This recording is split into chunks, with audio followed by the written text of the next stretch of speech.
একদিন উম্মে আইমান তার কোনো এক প্রয়োজনে হযরত ফাতিমা রাদিয়াল্লাহু তাআলা আনহার বাড়িতে গিয়েছেন। হযরত ফাতিমা রাদিয়াল্লাহু তাআলা আনহার দরজার সামনে গিয়ে উম্মে আইমান ডাকতে থাকেন, কিন্তু ভেতর থেকে কেউ কোনো কথা বলছিল না। উম্মে আইমান আবার দরজায় নক করলেন, কিন্তু ভিতর থেকে কেউ দরজা খুলছে না। তারপর উম্মে আইমান জানালার ফাঁক দিয়ে ঘরের ভিতরে তাকালেন।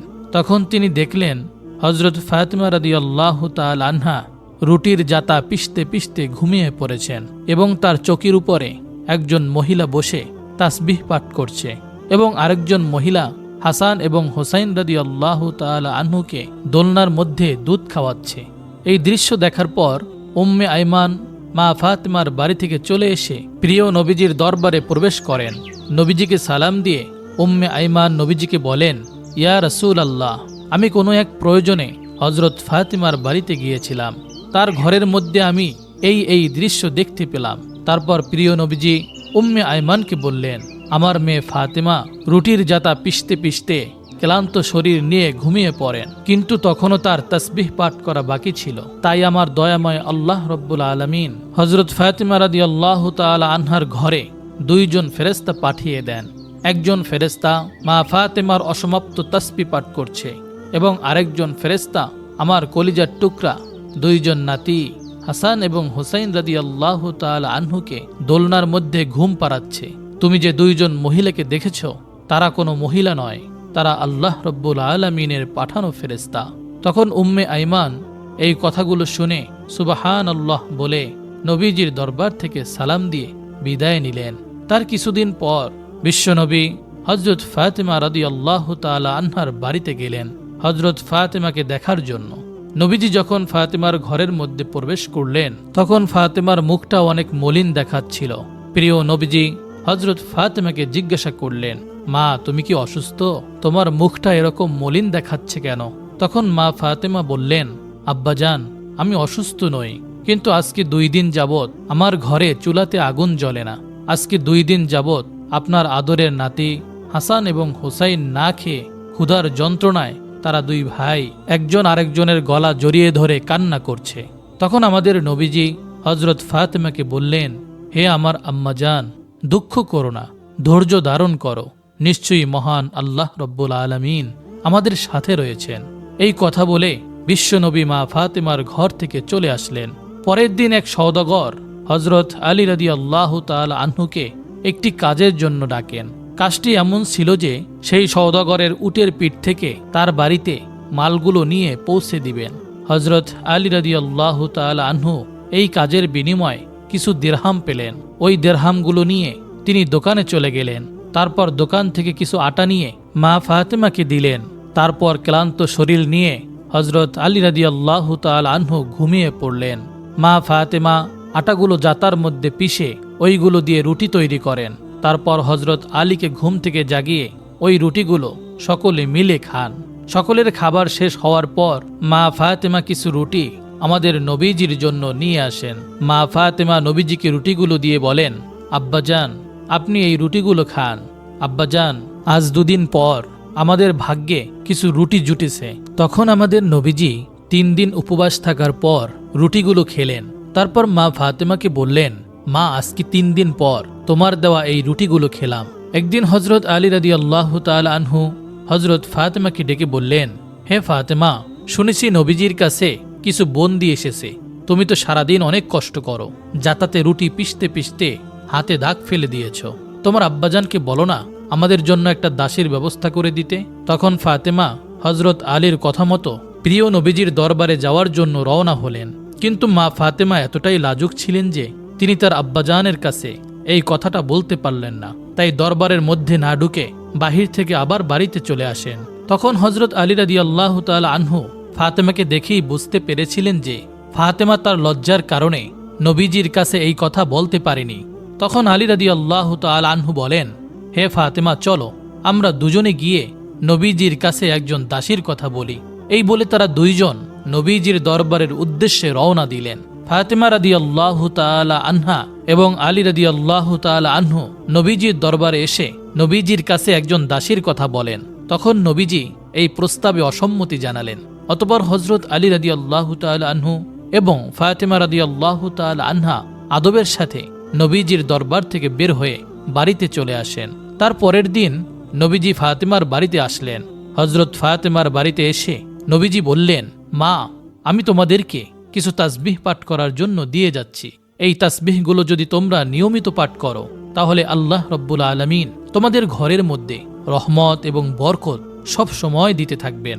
তারপর ফাতিমা রাদিয়াল্লাহু তাআলা আনহা অতি আগ্রহের সাথে বিশ্বনবীর কাছ থেকে তাসবিহ পাঠ করা শিখে নেন। তার কিছুদিন পর হযরত আলী রাদিয়াল্লাহু তাআলা আনহু সাহাবীদের কাছে এসে বলেন, আমি আল্লাহর কসম খেয়ে বলছি, বিশ্বনবীর দেওয়া তাসবিহগুলো যেদিন থেকে আমরা পাঠ করতে শুরু করলাম সেদিন থেকে আমাদের ঘরে সকল অভাব দূর হয়ে গিয়েছে এবং আমাদের সমস্ত কষ্ট এবং সমস্ত দুঃখ লাঘব হয়ে গিয়েছে। একদিন বিশ্বনবী 2 দিনের ক্ষুধা পেটে নিয়ে হযরত মা ফাতেমার বাড়িতে যান। ফাতেমার ঘরেও সেদিন কোনো খাবার ছিল না, কিন্তু প্রিয় নবীজিকে দেখে মা ফাতেমা বুঝতে পারলেন যে তার আব্বাজান অনেক ক্ষুধার্ত অবস্থায় আছেন। নবীজি ফাতেমার ঘরে এসেই বুঝতে পেরেছেন ফাতেমার ঘরেও কোনো খাবার নেই। তখন বিশ্বনবী মুস্কি হাসি দিয়ে ফাতেমাকে বললেন, হে ফাতেমা, আমি এদিক দিয়ে যাচ্ছিলাম, ভাবলাম তোমাকে একবার দেখে যাই। এই বলে নবীজি ফাতেমার ঘর থেকে বের হয়ে গেলেন। কিন্তু মা ফাতেমা ঠিকই বুঝতে পেরেছিলেন নবীজি ক্ষুধার্ত অবস্থায় তার ঘরে এসেছিলেন। তখন ফাতেমা কান্নারত অবস্থায় নামাজের পাটিতে বসে যান। 2 রাকাত নামাজ আদায় করার পর মহান আল্লাহ রব্বুল আলামিনের দরবারে মুনাজাত করে বললেন, হে রব্বুল আলামিন, আপনি আমাকে যত পারেন কষ্ট দিন, কিন্তু আমার বাবাকে আপনি কোনো কষ্ট দিয়েন না আল্লাহ। মা ফাতেমা যখন মুনাজাত শেষ করলেন তখন তিনি লক্ষ্য করলেন তার ঘরের মধ্যে এসে কে যেন খাবার দিয়ে গিয়েছে। ফাতেমা এতগুলো খাবার দেখে অনেক খুশি হয়ে গেলেন এবং নবীজিকে গিয়ে ডেকে নিয়ে আসলেন। নবীজি ঘরে এসে জিজ্ঞেস করলেন, মা, এই খাবারগুলো কে দিয়েছে? তখন ফাতেমা বলেন, আব্বাজান, হযরত ঈসা আলাইহিস সালাতু ওয়াস সালামের মা হযরত মরিয়মের জন্য আল্লাহ যেখান থেকে খাবার পাঠাতেন আমার জন্য সেখান থেকে পাঠিয়েছেন। তখন আমাদের নবী বুঝতে পেরেছেন আল্লাহ রব্বুল আলামিন ফাতেমার জন্য জান্নাতি খাবার পাঠিয়েছেন। তখন আমাদের নবীজি ও হযরত ফাতেমা রাদিয়াল্লাহু তাআলা আনহা এবং হযরত আলী রাদিয়াল্লাহু তাআলা আনহু, হাসান হুসাইন সবাই মিলে পেট ভরে খাবার খেলেন। এত সুস্বাদু খাবার খেয়ে মা ফাতেমা রাদিয়াল্লাহু তাআলা আনহা আল্লাহ রব্বুল আলামিনের দরবারে শুকরিয়া আদায় করলেন। ফাতেমা লক্ষ্য করলেন তাদের সবার খাবার শেষেও অনেক খাবার অবশিষ্ট রয়ে গিয়েছে। তখন মা ফাতেমা পাড়া প্রতিবেশীকে ডেকে সমস্ত খাবারগুলো তাদের সবাইকে দিয়ে দিলেন। পাড়া প্রতিবেশীরা এত সুস্বাদু খাবার খেয়ে মা ফাতেমার প্রশংসা করতে লাগলেন। একদিন হযরত আবু বকর রাদিয়াল্লাহু তাআলা আনহু এবং হযরত ওমর রাদিয়াল্লাহু তাআলা আনহু 3 দিন ধরে নবীজিকে কোথাও খুঁজে পাচ্ছিল না। অবশেষে হযরত আবু বকর এবং হযরত ওমর মুনাফিকদের কাছে গেলেন। মুনাফিকদের কাছে গিয়ে হযরত ওমর তলোয়ার বের করে বললেন, হে মুনাফিকেরা, আমাদের নবীজিকে কোথাও খুঁজে পাওয়া যাচ্ছে না, তোমরা তাড়াতাড়ি বলো আমাদের নবীজি কোথায় আছে। যদি না বলো তাহলে সবগুলোকে আজ আমি কতল করে ফেলবো। তখন মুনাফিকরা বলতে লাগলো, হে ওমর, তুমি বিশ্বাস করো আমরা কোথাও তোমাদের নবীজিকে দেখিনি।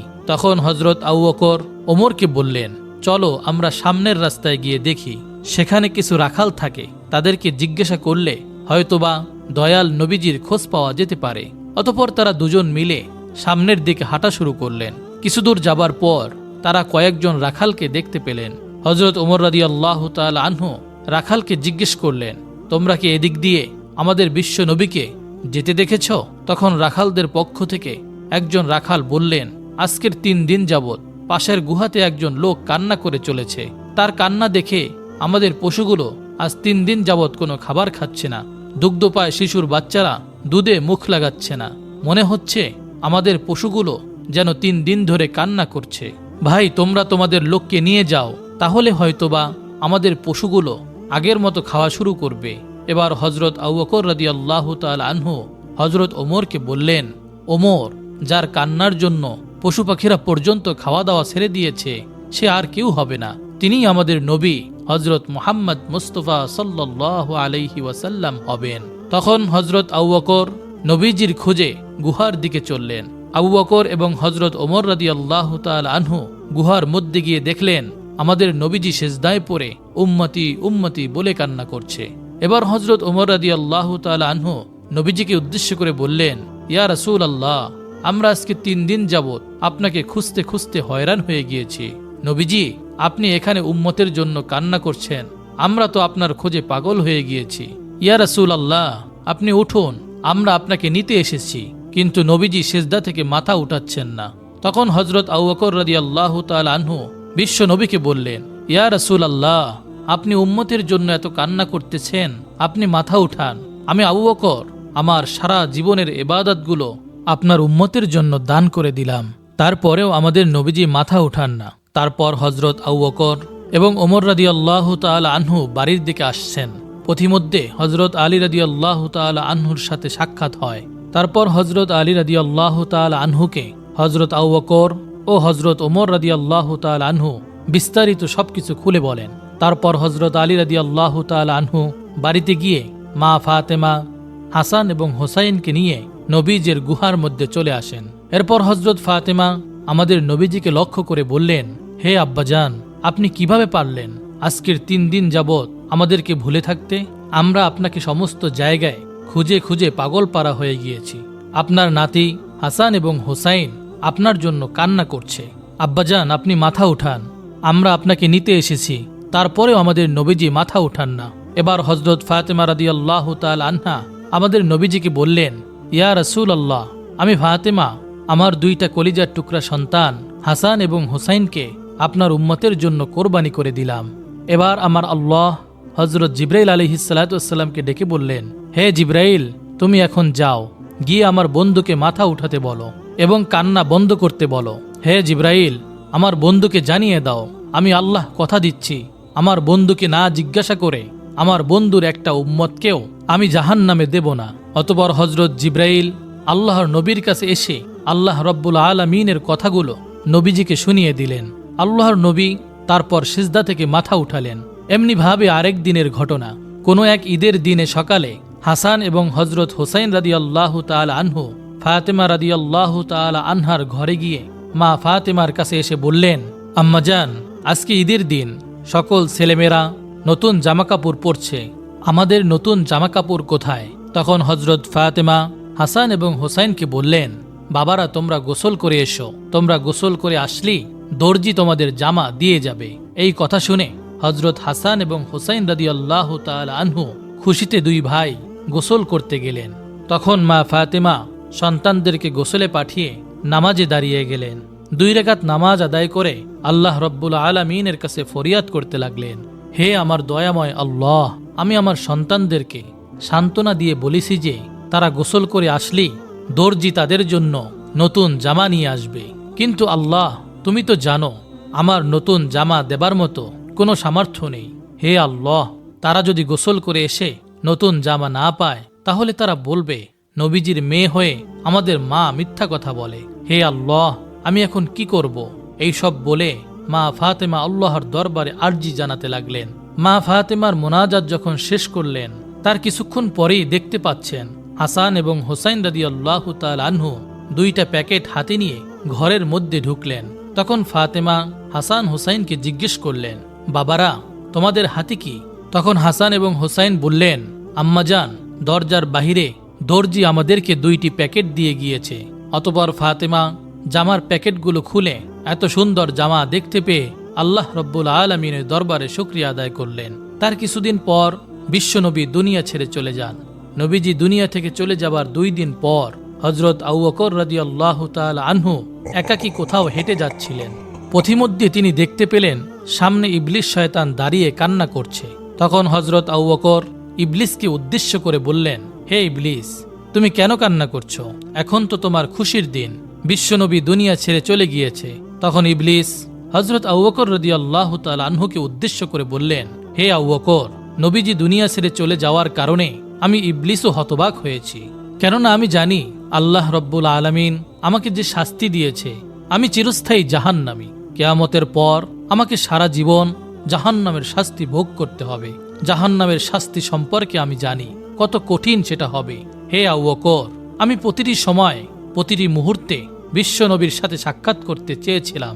আমি চেয়েছিলাম বিশ্বনবীকে দিয়ে আল্লাহ রব্বুল আলামিনের কাছে সুপারিশ করিয়ে আমার ক্ষমা করার ব্যবস্থা করা যায় কিনা। কিন্তু যতবারই আমি নবীজির কাছে গিয়েছি, ততবারই নবীজির কাছে কেউ না কেউ ছিল। কখনো আমি নবীজিকে একা পাইনি, তারপরেও আমি নবীজিকে একা পাওয়ার জন্য চেষ্টা চালিয়ে যাচ্ছিলাম।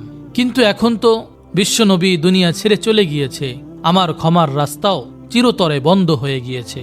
এই ভেবে আমি কান্না করছিলাম। অতঃপর হযরত আবু বকর রাদিয়াল্লাহু তাআলা আনহু ইবলিসের মুখে সব কথা শোনার পর হাঁটতে হাঁটতে সামনের দিকে চলে গেলেন। বিশ্বনবী দুনিয়া ছেড়ে চলে যাওয়ার 6 মাস পর হযরত আলী রাদিয়াল্লাহু তাআলা আনহু মসজিদ থেকে ফজরের নামাজ আদায় করে ঘরে এসে দেখলেন মা ফাতেমা ঘরে বসে কান্না করছে। তখন হযরত আলী রাদিয়াল্লাহু তাআলা আনহু মা ফাতেমাকে বললেন, হে ফাতেমা, তোমার শরীর কি খারাপ লাগছে? তখন ফাতেমা বললেন, হে হযরত আলী, আজকে আমার শরীরটা বেশি খারাপ লাগছে। হযরত আলী, আজ আমি এমন একটি স্বপ্ন দেখেছি যে স্বপ্ন দেখার পর আমার আর কিছুই ভালো লাগছে না। অতঃপর হযরত আলী রাদিয়াল্লাহু তাআলা আনহু ফাতেমার কাছে স্বপ্নের ব্যাপারে জানতে চাইলেন। তখন ফাতেমা বললেন, আমি আজকে রাতে স্বপ্নে দেখলাম আমার বাবা আমার ঘরে এসে আমাকে খুঁজতেছেন। আমি যখন আমার বাবার কাছে গিয়ে দাঁড়ালাম তখন আমার আব্বাজান আমাকে বলছেন, ফাতেমা, আমি তো তোমাকেই খুঁজতেছি। শোনো মা, আজকে তুমি রোজা রাখবে, সেহেরি করবে আলীর দস্তরখানায়, আর ইফতার করবে আমি আব্বাজানের দস্তরখানায়। হযরত আলী রাদিয়াল্লাহু তাআলা আনহু জ্ঞানী মানুষ। এই কথা শোনার পর তার আর কোনো কিছু বোঝার বাকি রইল না। হযরত আলী বুঝতে পারলেন যে ফাতেমা রাদিয়াল্লাহু তাআলা আনহা আজই হয়তো দুনিয়া ছেড়ে চলে যাবেন। তারপর হযরত আলী ফাতেমার পাশে বসে কান্না করতে লাগলেন। কিছুক্ষণ পর হাসান এবং হোসাইন ঘরের মধ্যে এসে দেখলেন তাদের মা বাবা দুজনেই কান্না করছে। তখন হাসান হোসাইন তাদের মা বাবাকে জিজ্ঞেস করলেন, হে আব্বাজান, হে আম্মাজান, আপনারা কেন কান্না করছেন? কথিত আছে ফাতেমার একটি অভ্যাস ছিল, হাসান হোসাইন যখন বিরক্ত করত তখন মা ফাতেমা হাসান এবং হোসাইনকে বলতেন, তোমাদের নানার রওজা থেকে ঘুরে এসো। আজকেও ফাতেমা হাসান এবং হোসাইনকে বললেন, বাবারা, তোমরা যাও, তোমার নানার রওজা থেকে ঘুরে এসো। মায়ের মুখে এমন কথা শুনে হযরত হাসান এবং হোসাইন আমাদের নবীজির রওজার কাছে চলে যান। হাসান এবং হোসাইনকে দেখতে পেয়ে আমাদের নবীজি বললেন, হে আমার কলিজার টুকরা নাতি হাসান হোসাইন, তোমরা আজকে কেন এখানে এসেছো? তোমরা তো সব সময় আমার কাছে আসতে পারবে। আজকে তোমরা সারাদিন তোমাদের মায়ের মুখের দিকে তাকিয়ে থাকবে। আজকে তোমাদের মা দুনিয়া ছেড়ে চলে যাবে। নবীজির মুখে এই কথা শুনে হযরত হাসান এবং হোসাইন রাদিয়াল্লাহু তাআলা আনহু আবার ঘরের মধ্যে চলে আসলেন। এসে বাবা মাকে উদ্দেশ্য করে বললেন, আপনারা কেন কান্না করছেন? আমরা তা বুঝতে পেরেছি। আমাদের নানা বলেছে আমাদের আম্মাজান আজকে দুনিয়া ছেড়ে চলে যাবেন। হাসান এবং হোসাইনের মুখে এমন কথা শুনে হযরত ফাতেমা রাদিয়াল্লাহু তাআলা আনহা ও হযরত আলী রাদিয়াল্লাহু তাআলা আনহু আরো বেশি কান্না করতে শুরু করলেন। সেদিন বিকেল বেলা মা ফাতেমার শরীর আরো বেশি খারাপ হয়ে যায়। তখন ফাতেমা হযরত আলীকে কাছে ডেকে বললেন, আপনাকে আমি 3টি কথা বলে যেতে চাই, আপনি কথা দিন আপনি আমার 3টি কথা রাখবেন। তারপর হযরত আলী রাদিয়াল্লাহু তাআলা আনহু ফাতেমাকে ওয়াদা করলেন। তারপর ফাতেমা হযরত আলীকে বললেন, আমার প্রথম কথা হলো, আমি আপনার সাথে এতদিন সংসার করেছি, আমার জানা অজানা অনেক ভুল ত্রুটি হয়েছে, আমি আপনাকে অনেক কষ্টও দিয়েছি। আপনার কাছে আমার অনুরোধ, আপনি আমাকে ক্ষমা করে দিবেন। তখন হযরত আলী বললেন, হে ফাতেমা, এসব কথা তুমি কি বলছো? তোমার মতো একজন স্ত্রী দুনিয়ার কার ভাগ্যে জোটে? হে ফাতেমা, তোমার বাবা বিশ্বনবী দয়া করে মায়া করে তোমাকে আমার হাতে তুলে দিয়েছিল। আমি তোমাকে ঠিকমতো খাওয়াতে পারিনি, পড়াতে পারিনি। আমি যদি তোমার সাথে কোনো অন্যায় করে থাকি আমাকেও তুমি মাফ করে দাও। তখন ফাতেমা বললেন, হে আলী, এই কথা বলে আপনি আমাকে পাপী করবেন না। হযরত আলী, আমার দ্বিতীয় কথা হলো, আমি দুনিয়া থেকে চলে যাবার পর আপনি আরেকটা বিয়ে করে নেবেন, আমি আপনাকে অনুমতি দিয়ে যাচ্ছি। কিন্তু সপ্তাহে একদিন আপনি আমার হাসান এবং হুসাইনকে আপনার বুকে নিয়ে ঘুমাবেন। আমার তৃতীয় কথা হলো, আমি দুনিয়া থেকে চলে যাবার পর আমাকে রাতের বেলা দাফন করে দিবেন, যাতে করে কোনো মানুষ আমার লাশ দেখতে না পারে। কেউ যদি আমার লাশ দেখে ফেলে তাহলে তারা বুঝে ফেলবে নবীজির মেয়ে এতটুকু লম্বা ছিল, এতটুকু মোটা ছিল। আমি চাই না কেউ আমার লাশ দেখে এটা বুঝতে পারুক। অতঃপর কিছুক্ষণ পর হযরত ফাতেমা দুনিয়া থেকে বিদায় হয়ে গেলেন। হযরত আলী কান্না করছে, হাসান হুসাইন কান্না করছে। কিছুক্ষণ পর হযরত আলী চিন্তা করতে লাগলেন, খাটের 4 কোণে তো 4 জন লোক দরকার, আমরা তো 3 জন আছি, আরেকজন লোক কোথায় পাবো? অতঃপর কিছুক্ষণ পর নবীজির সাহাবী হযরত আবু যর গিফারি হযরত আলীর ঘরে প্রবেশ করলেন। এসে খাটের এক কোণা বহন করলেন এরপর 4 জন মিলে ফাতেমার লাশ কবরের কাছে নিয়ে আসলেন। কবরের কাছে নিয়ে আসার পর হযরত আলী, নবীজির সাহাবী হযরত আবু যর গিফারিকে লক্ষ্য করে বললেন, হে আবু যর, তুমি কি করে জানলে আজকে ফাতেমা দুনিয়া থেকে বিদায় হয়ে গিয়েছে?